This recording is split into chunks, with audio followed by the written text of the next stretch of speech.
Okay, class, we're going to do something a little bit different today. So I'm going to ask you to close your books. Thank you. And then one at a time, I'm going to have you come on up here so that we can get to know each other better and answer this question. If you really knew me, you would know that. Okay, class, we're going to start our sharing now. And the first student we'll hear from today is Manni. Manni, please come on.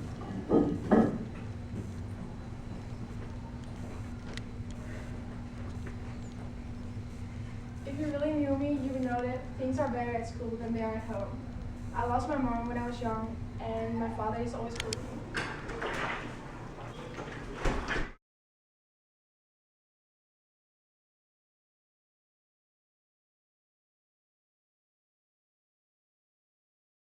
Dad?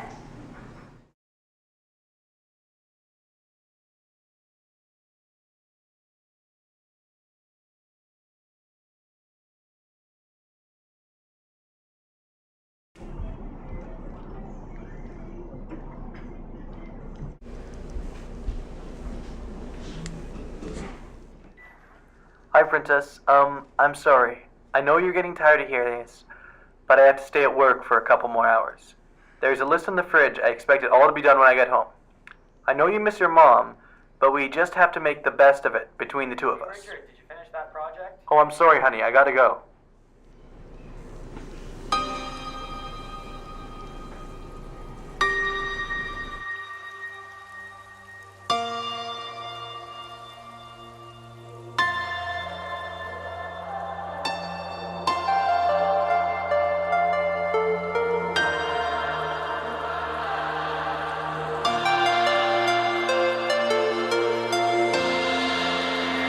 Under a pale blue sky, never felt so cold.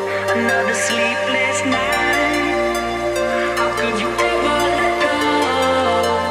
How do you recognize the dirty face of gold behind that crooked line where you never knew you'd go? Headed for the open door. Tell me what you're waiting for. Look across the great divide. Soon they're gonna hear the sound.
girl you just called fat, she's been starving herself and has lost over 30 pounds. The boy you just tripped, he's abused enough at home. The girl you called ugly, she spends hours putting on makeup in hopes that someone will notice her. Every day people are judged. Every day there is a new victim. Society makes it seem like if you don't look or act a certain way, then you'll not fit in. We judge people all the time, but what we don't know is how it really affects the person. Many people that we see every day are hiding pain behind their smiles and cries behind their laughs. You should think before you act, because you may not know their whole story. If you really knew me, you wouldn't know how much words actually hurt me. If you really knew me, you would know that I was bullied all through elementary school, and sometimes am still to this day. If you really knew me, you would know that I changed my personality to fit in with other groups of people. If you really knew me, you would know that I had to switch schools because of bullying before. If you really knew me, you'd know that I cried myself to sleep at night. If you really knew me, you know that I'm always trying to impress my parents. If you really knew me, you would know that I have low self-esteem. If you really knew me, you know I'm a